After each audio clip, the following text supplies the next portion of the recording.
Hey guys, welcome to another welcome to another episode of Tampa Bay Real Producers Podcast. This is the podcast that is also powered by Top Producers Nation.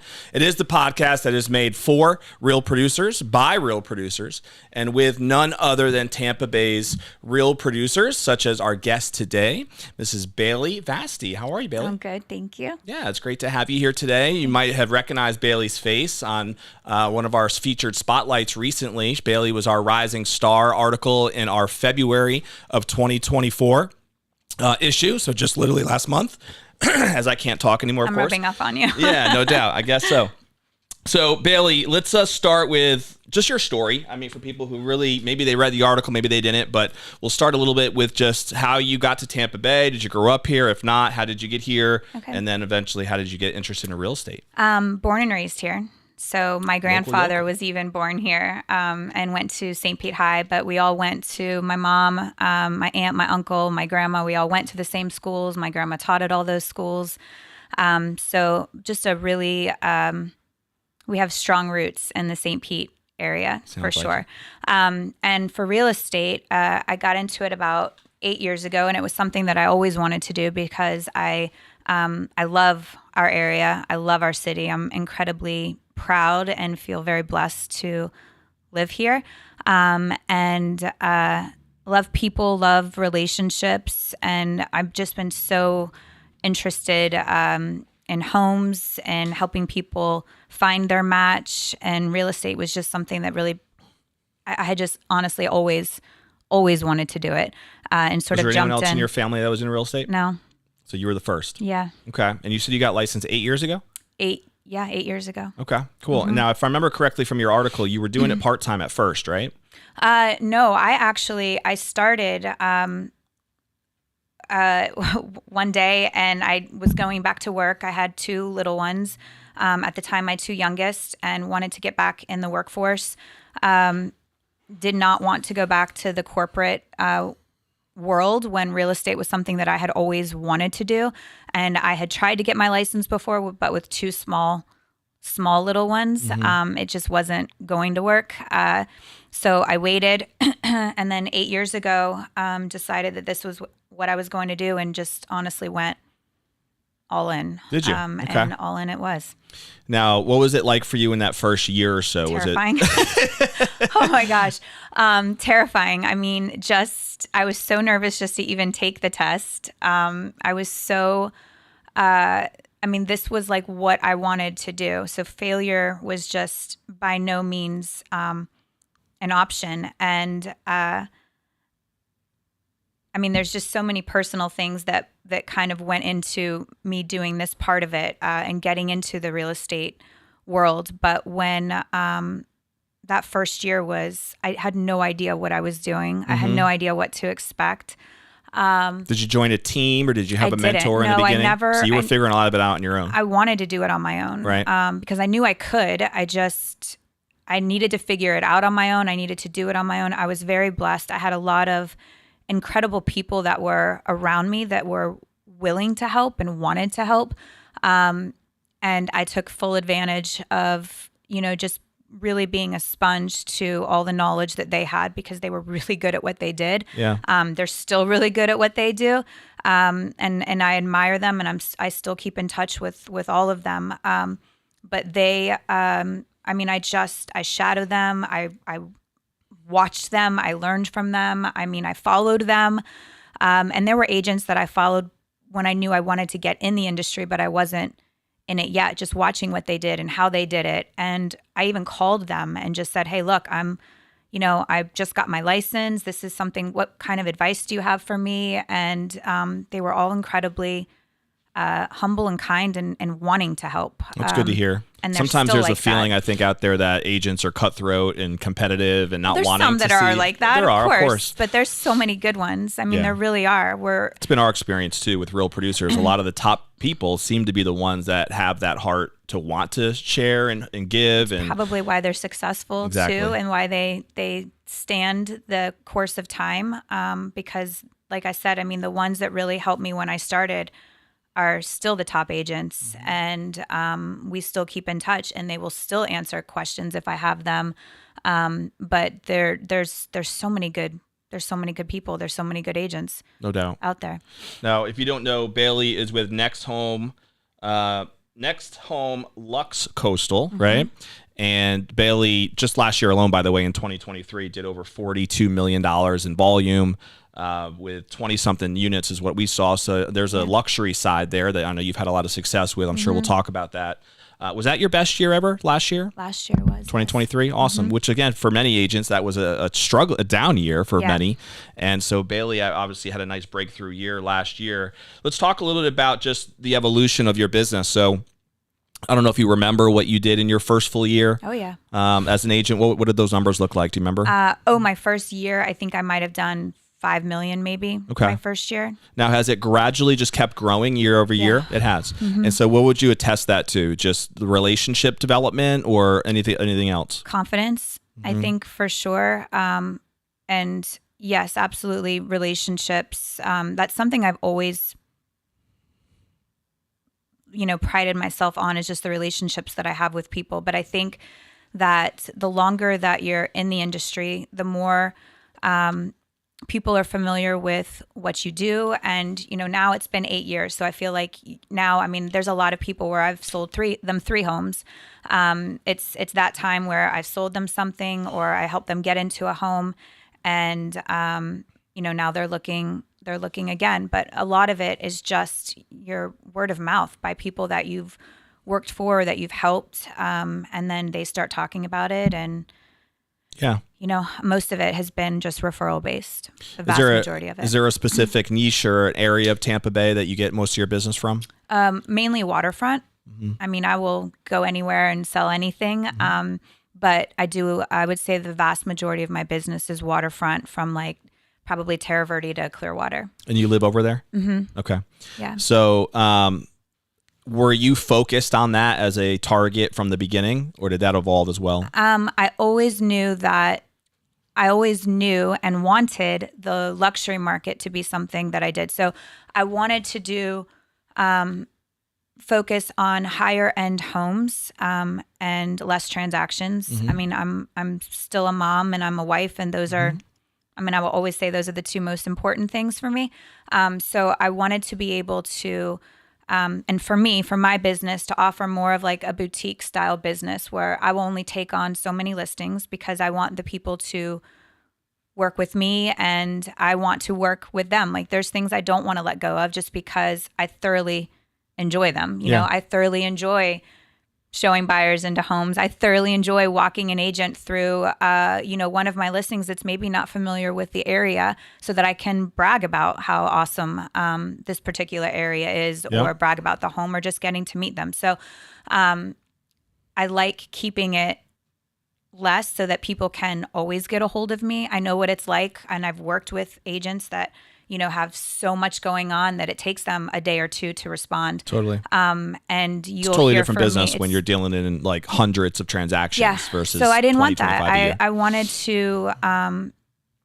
Obviously, I want to make a good living, and I want to be able to take care of my family. Like, that's something I've always wanted to do and been able to do, and I wanted just to keep it small so that I still have the time to do the things that are the most important, which is family and mom.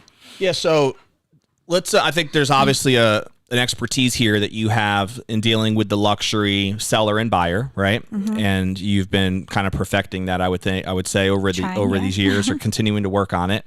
What are some things that you've learned specifically about that niche that you think would be relevant to share, to people that might want to get into selling luxury real estate?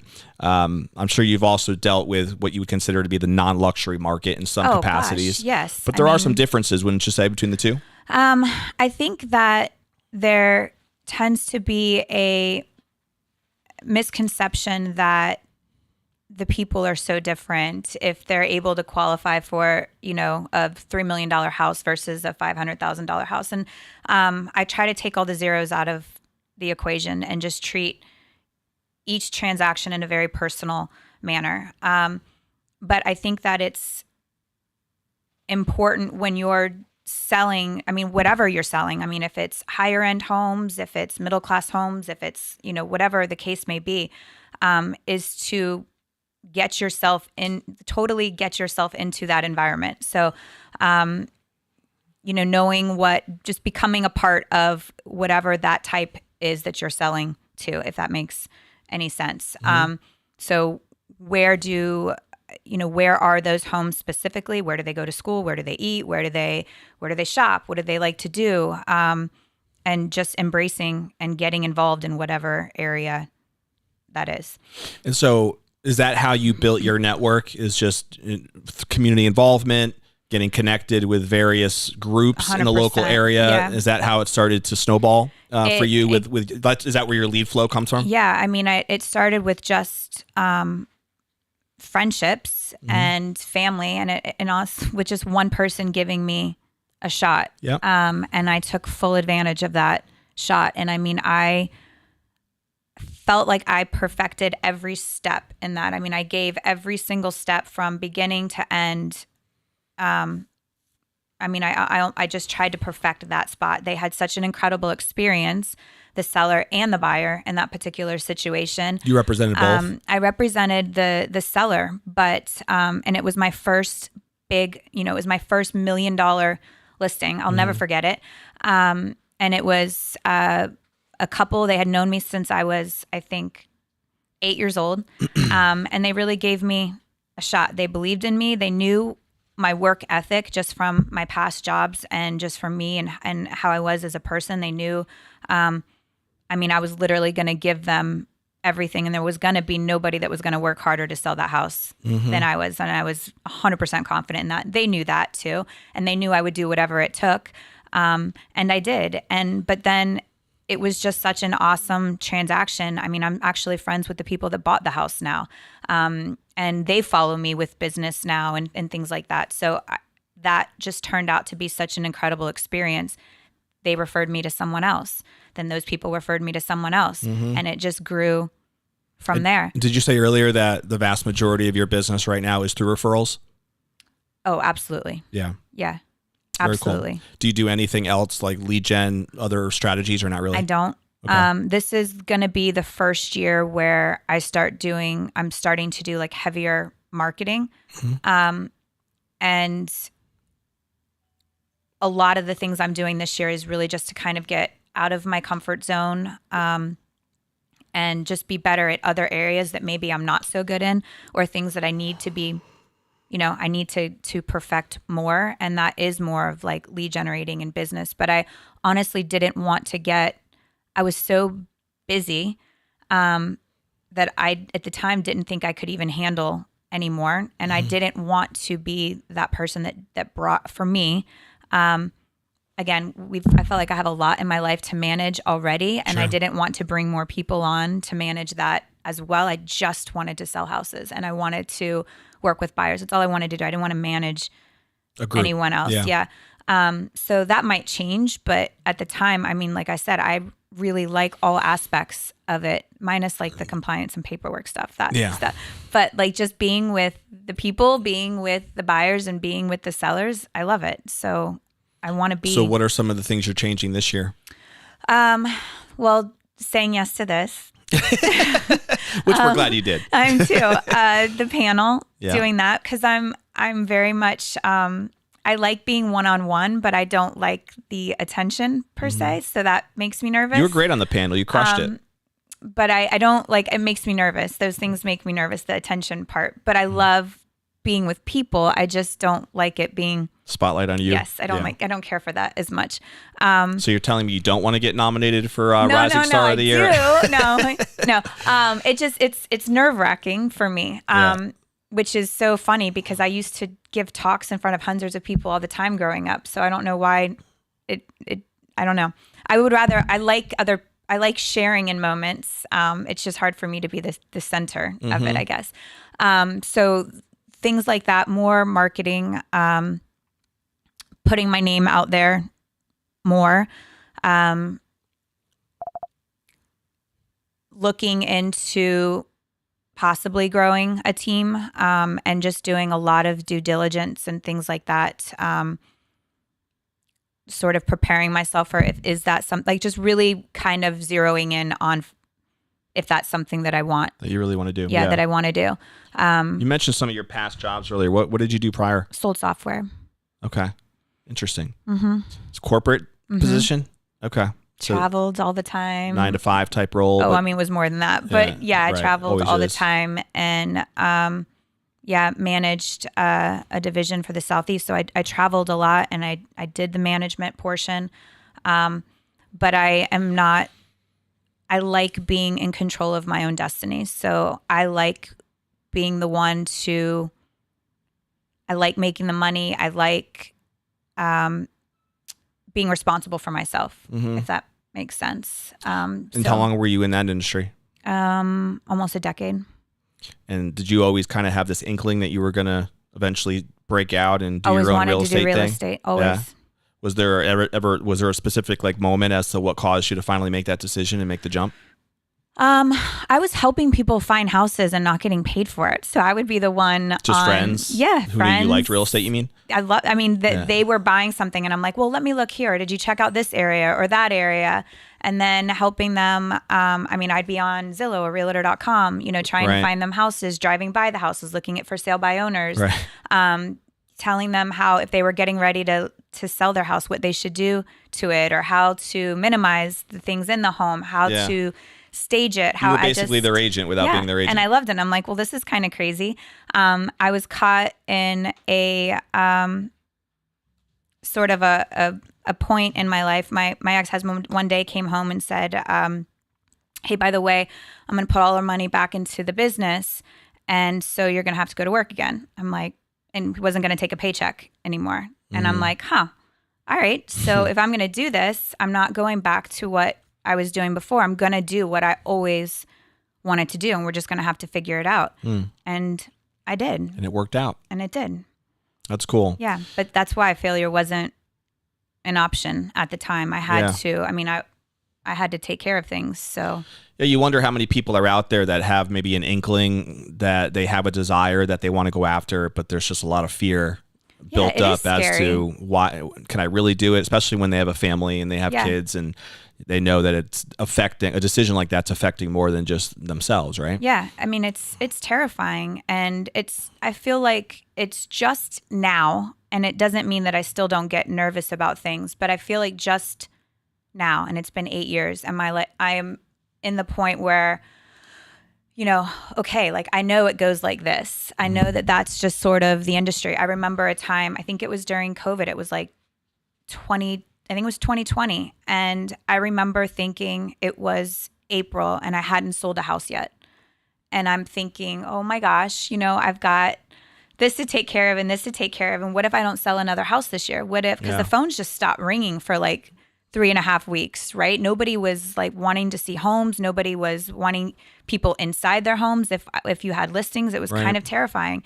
And then it's like something kind of clicked in my brain. And then all of a sudden, I don't know if I manifested it, but the phone started ringing. People were allowing you back in the house. And I went on to have the best year I had yet that year. And then it was like same thing last year. Everybody from the States that they were getting locked down, they were like, time to go to Florida. That's it. Yeah. And then it just kind of hasn't stopped since then. So I realized that this industry is very much, you have highs and you have lows, and you just have to stay the course and just keep focusing on doing the things that you started doing when you got into the business. I feel like if all else fails, just go back to the basics. Yeah. And then it always has a way of working itself out.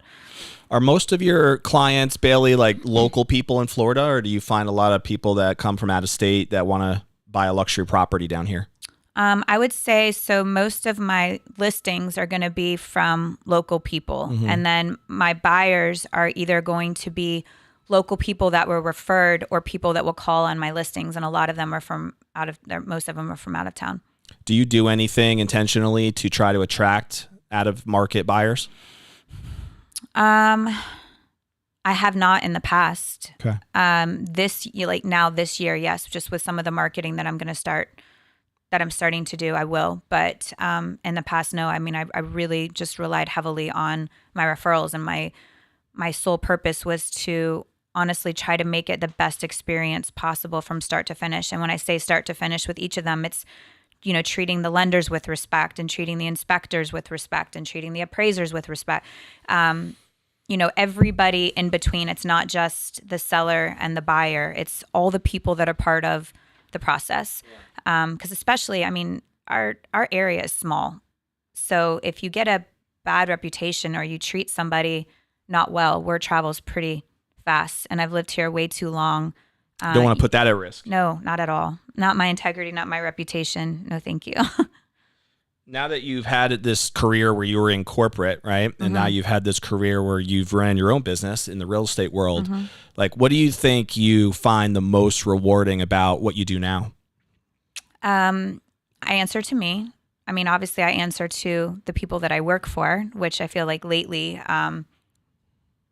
it's a lot of time that's involving, that involves that. But the reward is, to a degree, I can make my own schedules. So I want to pick my kids up from school every day. And yes, they have sports after school or things like that. And yes, there are times where I have to pick them up, take them home and then go run out again and do a showing, but I still get to pick them up every day and I get to take them to school every day. And, I'm fortunate that if I do go out of town, I have awesome people that cover for me. So I'm not missing things like that, but that's for me is the reward. I get almost on every other day, I get a picture or a text from someone that I have either sold their home, or I've, found them a home, and it's their kids riding their bikes in a neighborhood that I knew that they would fall in love with based on everything that they had said that they wanted. That's cool. Or them going to a restaurant, you hit the nail on the head, Bailey, with this one, and sending me their meal, sending me the renovations that they did for a home, sending me pictures of the babies that they had in their new home, or a vacation property they were able to buy because of the home that I sold. Those are, that's the things that it's so incredibly it's fulfilling. Oh my gosh. Makes you realize you're actually doing it and it's making a real difference, right? It does make a difference though. That's like such the human aspect, is that you are actually making a difference in people's lives. For most of these people, it's the single largest investment they will ever make. And you're a part of that, and they're trusting you to help them especially in that your process. space, because it's not as much, correct me if I'm wrong, but I don't think you're dealing with as many like first-time home buyers, right? You're in the luxury market, right, which is not usually a first home, right, for most people. And so for many people, it is the dream home, right? Yeah. That they're looking for or building. Do you deal with new construction as well? Yeah. Do you do any sort of like client appreciation events or parties or things to try to maintain that culture? It's so interesting that you said that. I actually just had this conversation with my husband. So that is one of the things that I'm doing this year. Okay. I haven't done that. I do a lot of personal things, like one-on-one things with the clients, and I'm pretty good. I think the nice thing about, there's so many pros and cons to everything. For me, for my business, for what I do, the nice thing about having 25 transactions a year, is that I really get to be on a personal level with these people. You know their first names, you know their story. We're friends, right? And so it's, they actually become friends, and some have become like family. And that is so cool, just to have that personal level of, expertise, but that personal level with each of those people, where you're truly a part of what it is that they're doing. Yeah. I love that, but that is something that definitely I'm going to be doing this year. And I just had this conversation, so it's funny that you asked that, because those are so important. I sensed it. Yeah, they're so important. Do you know what you want to do yet? though. Or you're not sure yet? I have a couple of ideas. Yeah, we'll keep it a secret. Yeah, keep it I under like wraps. to do things. I like fun things. I like to do things different. So I've got a couple of ideas. But I do very much try to just do personal things for everyone that I've worked with. And that's I also touch base with all of them all the time. Just like a simple, even if it's somebody I hadn't maybe I sold them a house a year ago or whatever. I'm thinking about you, like how so-and-so doing with school, or they were doing this sport at the time, or you were going to be renovating I just got 2 pictures of a house that I sold, I think almost 2 years ago. They're finally doing this addition that they wanted to do, and they sent me the pictures. And I mean, it looks so good, but I love seeing that. Another one of my homes was just in a magazine, over in Feather Sound, because they built this, the golf course they redid, and it's stunning. And they were in the magazine and on the videos, and it's cool to see them so happy. Is there anything, again, now that you've been licensed for 8 years or so, and you've seen a lot of success over these 8 years, but I'm sure you've also had challenges along the way. Is there anything that still gets to you, or that you don't like about the business, the role you have, something that if you could change it, you would? Does anything come to mind?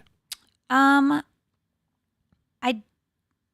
don't like some of the some of the misconceptions that people have, which is unfortunate. And that is their misconception of realtors, and it's people that want to get into the business, misconception that it's all flashy and you just kind of work when you want to work. And, Isn't that how most people think about why they get licensed in the first place, right? Yeah. And it's just sit on the couch and have listings just come flying to me. And that would be so nice. I mean, I had somebody one time that told me, how do you do what you do? And I'm like, I work. Like, I mean, I truly, especially in the beginning, I just worked all the time. I mean, 7 days a week, and I worked so much, and I missed so much.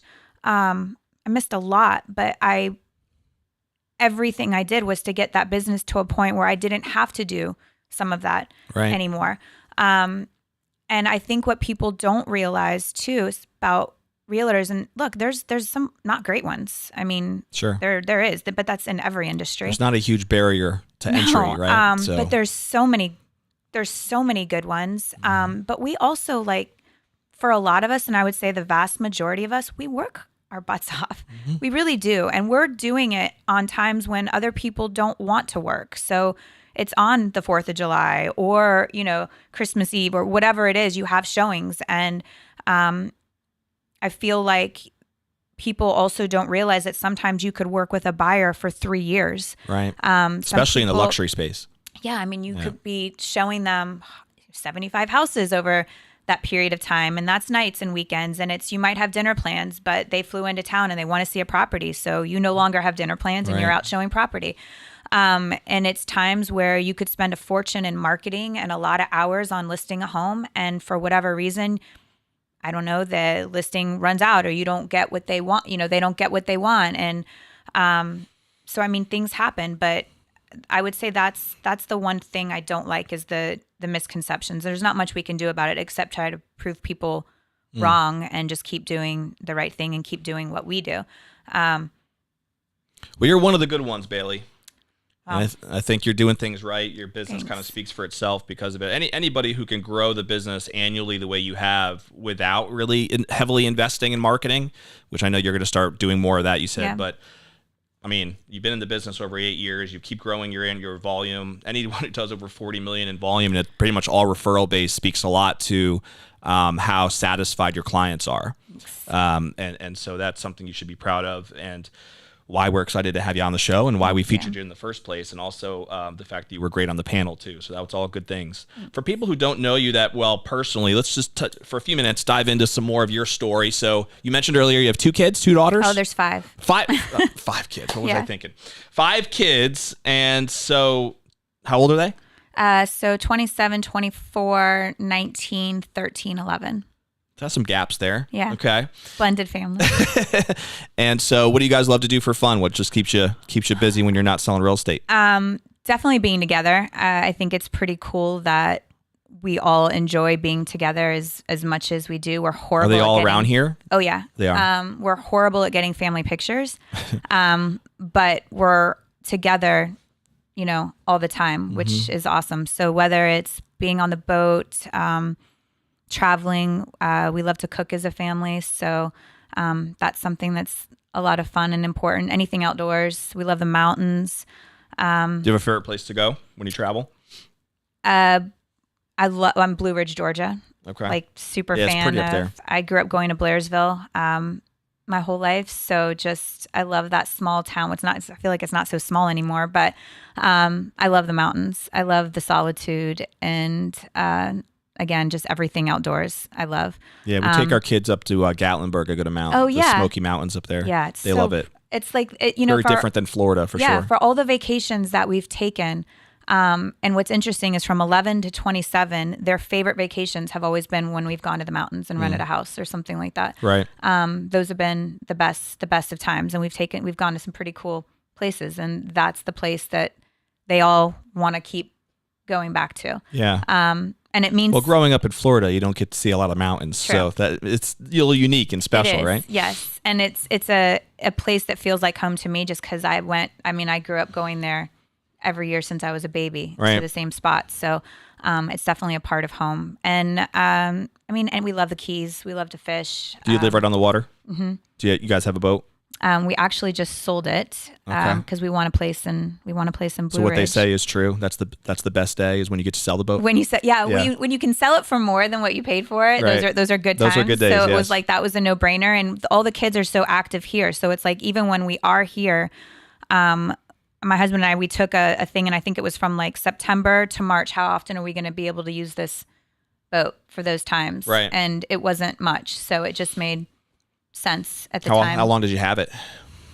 That one we had, I think, a year and a half. Okay. But we had another one. I mean, we've always had one, right? But we just sort of, if you can sell them right, then.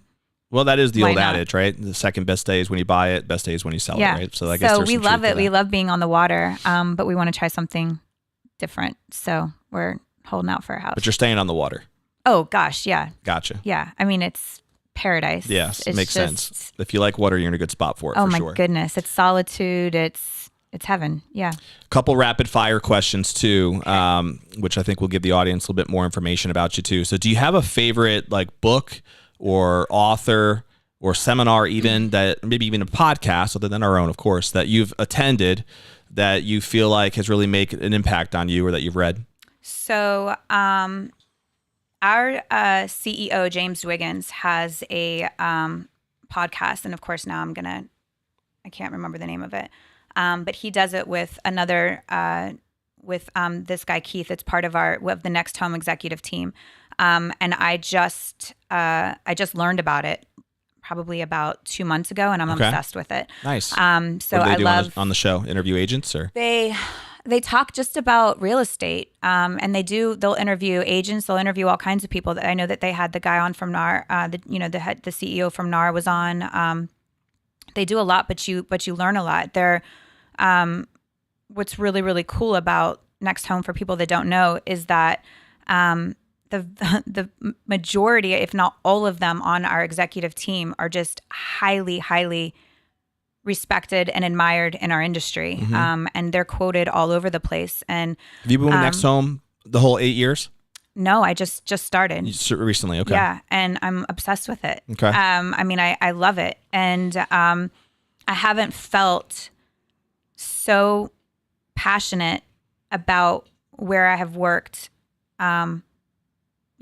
That's cool. Until now. Like just because of the support or? Yeah, the support's been unbelievable. And it's from the top down. But I mean, the executive team, the CEO, the CFO, they're all, I mean, you can talk to them. Mm-hmm. Like imagine that mm-hmm. The head of the brokerage, access, the head of the company, you have access to. Right. And you're on a first name basis with them. They know who you are. I mean, how does that even, and they're knowledgeable and they're funny and they're cool to work with and mm-hmm. for, but they're impactful and you listen to them and you hear them. And do you know Kent Rodahaver? Yeah. Okay. So absolutely. He's a friend of ours. Yeah. We've featured him a couple times. I know he's Next Home. Yeah. He's a broker with them. You don't work at his office, do you? No. Okay. Because I know he's in Pinellas County as well. Yeah. Yeah, they're awesome. And that's the thing is that they're all, their motto is humans over houses. Yeah. And I think a lot of times with some of the I won't say that. I will just say it's incredibly refreshing to work for a company where the employee, the the agents are just so passionate about what they do and who they work for. And there's a closeness to it. So regardless of the brokerage that you're at, it's not a competition. Like I feel Right. I've had that viewed experience. as a number only. No, that's the thing. You are actually a person. So imagine working for a real estate brokerage that is nationwide, and you are a person, and you're not a number, and you're not, and it's not just business. It's like they really want you to focus on the experience that you have with your client. It's basically everything I've ever believed in and everything I've tried to do, and then I found it in a company. Yeah, it's awesome. I'm super excited about Well, it that. always makes your business that much more fun when you enjoy who you're working with, you know? It does. And you feel like you have the team around you to help support you when you need it. All right, another question for you. Do you have a favorite movie or TV show? Oh, gosh.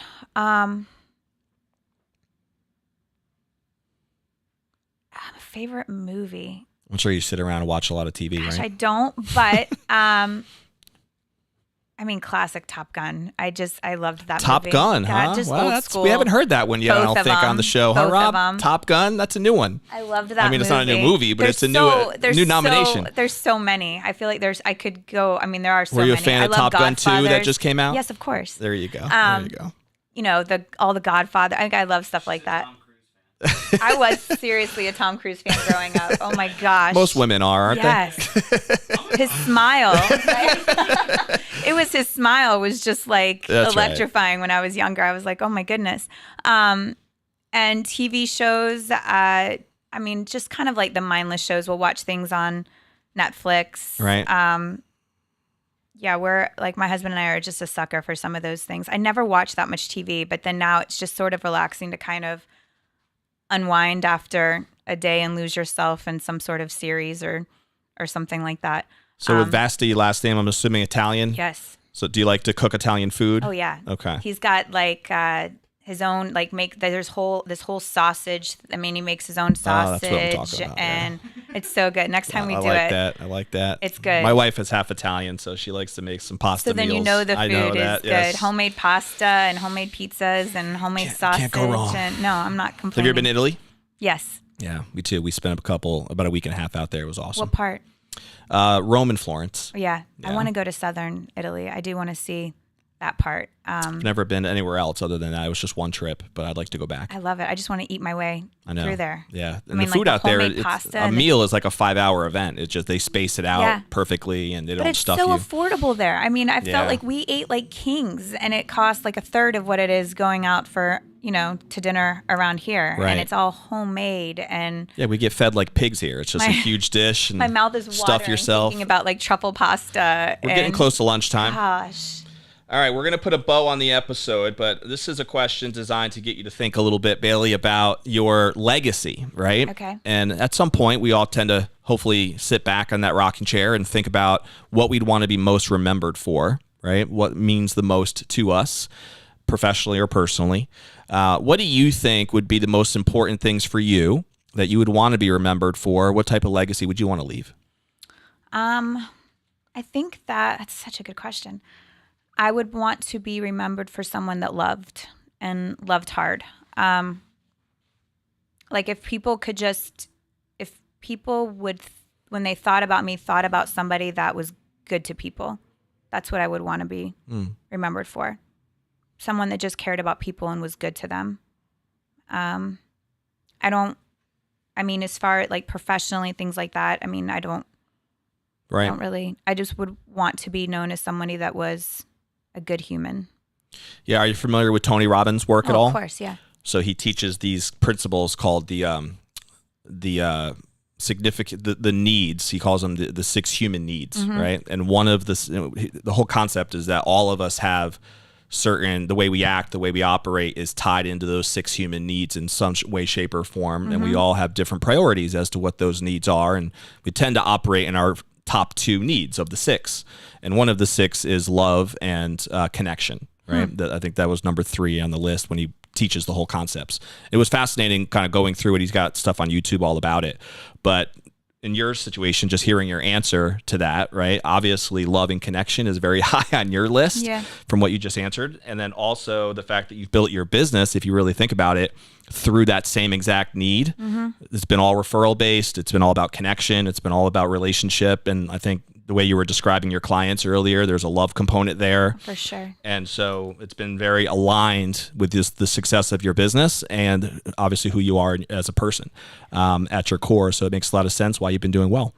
Thank you. Yeah, no doubt. Absolutely. It's great to have you on the show, Thank Bailey. you. For people who might want to pick your brain, I think we got a chance to dive in a little bit to your principles of success and how you've built the company, your team, and well, not your team, but your success maybe a team. Also, just the referrals that we've discussed and the luxury side of things. If somebody wants to follow up with you and pick your brain, what's the best way for them to connect with you? I'm on Instagram, LinkedIn, Facebook, but just picking up a phone and calling me. All right, you want to throw your number out there? 813-917-7139. Perfect. We'll put it on the description and stuff too. Yeah, just call. It's nice just to talk to people. So you get a lot of crazy calls sometimes. So maybe preface by saying you saw it. If you're crazy, first. Don't call. All right, hold off on that. Yeah, no, it's not. Things get misinterpreted with texting. So just picking up a phone and calling me or shooting me a message on social media so I can get back to you. Perfect. Thank you. Well, it's great to have you here. We're going to put a bow on the episode with a challenge to the audience, which is what we always try to end with. And there's another thing that Tony Robbins teaches is the concept of anytime you listen to a podcast or read a book or do something that you're learning from, what is one action step that you can take as a result of that that's going to help propel you forward? Because if you don't take that action step, then you end up really missing out on the real value of what you just invested your time into. And so if you are watching us live on any of the social media platforms, if you are checking this out through your favorite podcast station, take one action step based on our conversation today with Bailey. That could be as simple as maybe reaching out to Bailey to have a follow-up conversation. She's accessible to have those conversations. It could be maybe doing some research on your own path of luxury real estate, if that's the path that you want to pursue. Maybe you're somebody who's been kind of thinking about getting into real estate, but you've been fearful of it. And just like Bailey made the decision years ago to dive in and just to swallow the fear and go after it, maybe that's where you're at. And you have to kind of decide the same thing. And hopefully her story might have inspired you a little bit to do the same. But do something, right? Reach out, take an action step so you can propel yourself forward. And that way the time is worth it that you invested in watching this podcast. We, of course, will see you on the next episode. This is podcast, again, is powered by Real Top Producers Nation. And if you don't subscribe already, just click the little subscribe button. That way, every time we have a new episode, you'll be notified and you know what the next one is going to be. You might hear a quick word from one of our other featured agents as we tally out here today. And we will see you on the next episode of the Tampa Bay Real Producers Podcast. See you later. Bye. Hi, everyone. My name is Janina Wozniak. I'm a realtor with Future Home Realty. I have been licensed since 2014. I work the greater Tampa Bay area. I am grateful to be a member of the Tampa Bay Real Producers. It is a fantastic opportunity, not only for myself, but it offers so many additional great things for my clients in terms of the people that we're affiliated with and the top businesses, from photography to title companies to mortgage people. It really is a whole community of top agents throughout the Tampa Bay area.